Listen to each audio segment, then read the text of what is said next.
వి gold trusted gold buyers మీరు తాకట్టు పెట్టిన బంగారాన్ని విడిపించి ఈ రోజు ఉన్న మార్కెట్ ధరకు కొనబడును.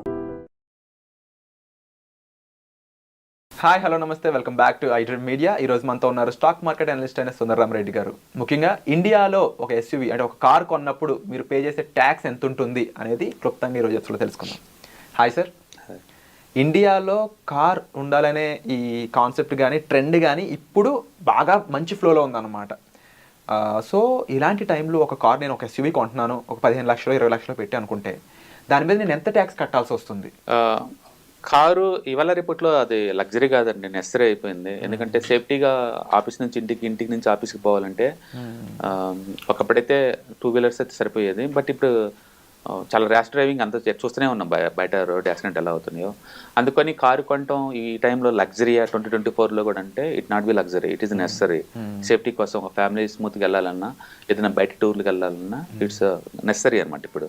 అందుకని ఏసీలు, ఫ్రిడ్జ్లు, ఫ్యాన్లు, ఈ కార్లు, స్కూటీలు ఇవన్నీ నిజంగా లగ్జరీ వస్తువులు అంటే ఇప్పుడు లగ్జరీ కాదండి, అది బేసిక్ నీడ్స్ ఇప్పుడు మార్కెట్లో.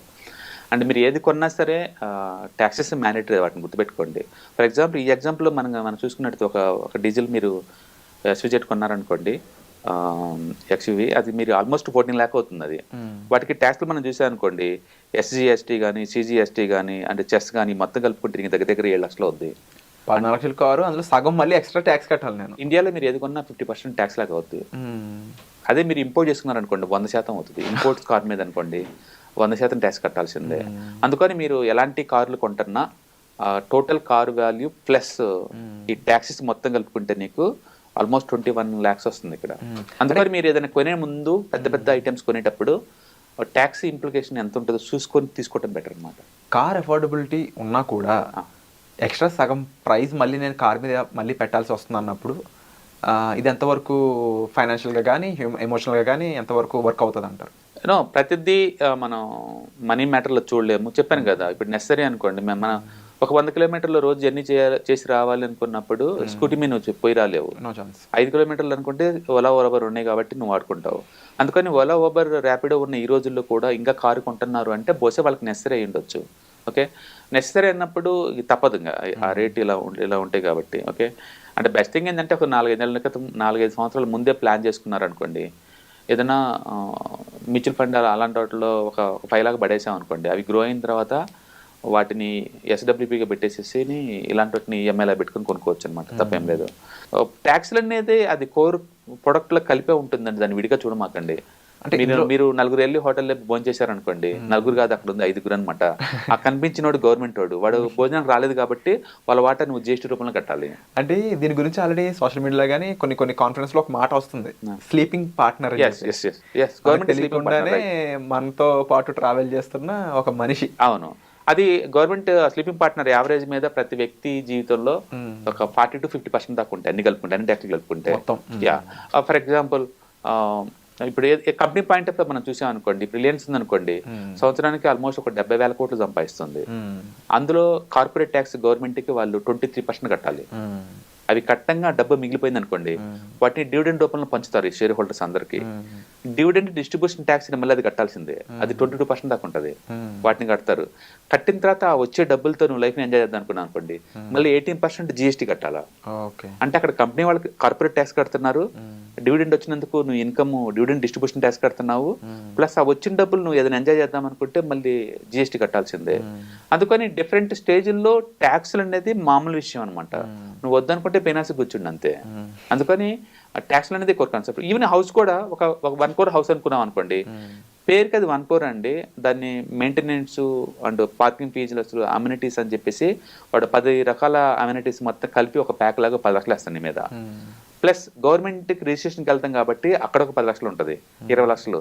ప్లస్ ఇంటీరియర్ డెకరేషన్ చేసుకోవాలి కాబట్టి వుడ్ వర్క్ ఏమి ఇవ్వరు కదా, దానికి 20 అవుద్ది. అంటే మీకు 40% దాకా అవుద్ది మళ్ళీ.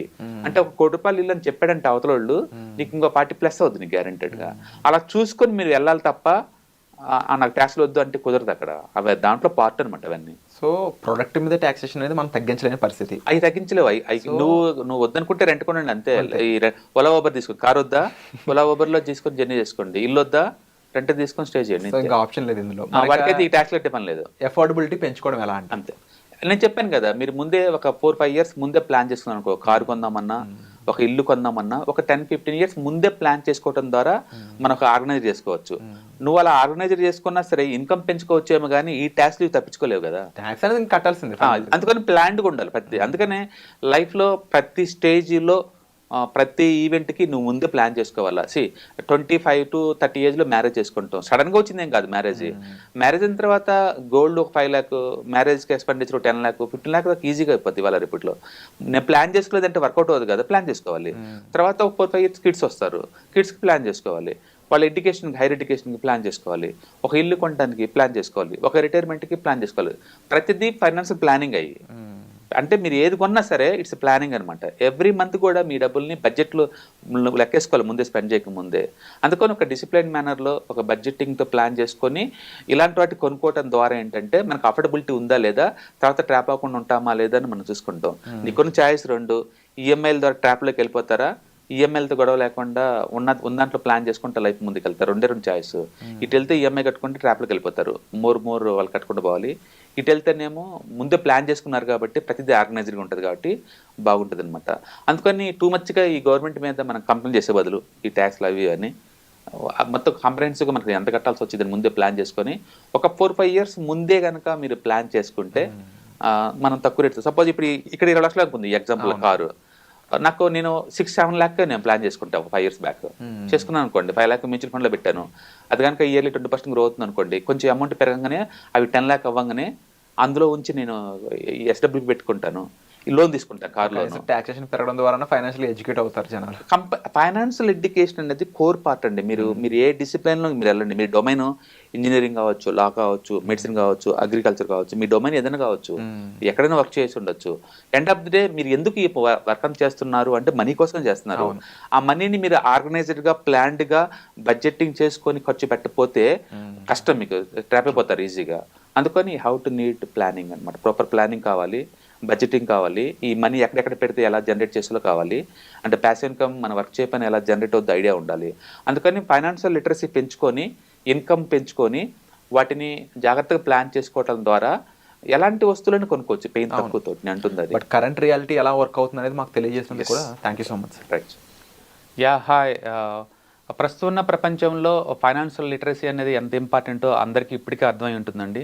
సో స్టాక్ మార్కెట్కి వచ్చేసరికల్లా ఇది చాలా అప్ అండ్ డౌన్స్ అవుతూ ఉంటాయి. మార్కెట్ చాలా వాలటిలిటీ ఎక్కువ ఉంటుంది. వేరే అసెట్ క్లాస్తో పోల్చుకుంటే ఇక్కడ టూ మచ్ వాలటిలిటీ ఉంటుంది. సో దీన్ని ఎలా హ్యాండిల్ చేయాలి, and ETFs, index funds, mutual funds ద్వారా ఎలా మనీ మేక్ చేసుకోవచ్చు, ఇది టోటల్ మీకు ప్యాసివ్ ఇన్కమ్ లాగా as well as active income లాగా ఎలా ఉపయోగపడుతుందో ఈ ప్రోగ్రామ్ ద్వారా మీకు నేర్పడుతుంది. కాబట్టి ఇంట్రెస్ట్ ఉన్న పార్టిసిపెంట్స్ ఈ కింద రోల్ అవుతున్న నెంబర్కి పింగ్ చేసుకొని సీట్స్ బుక్ చేసుకోండి. Thank you.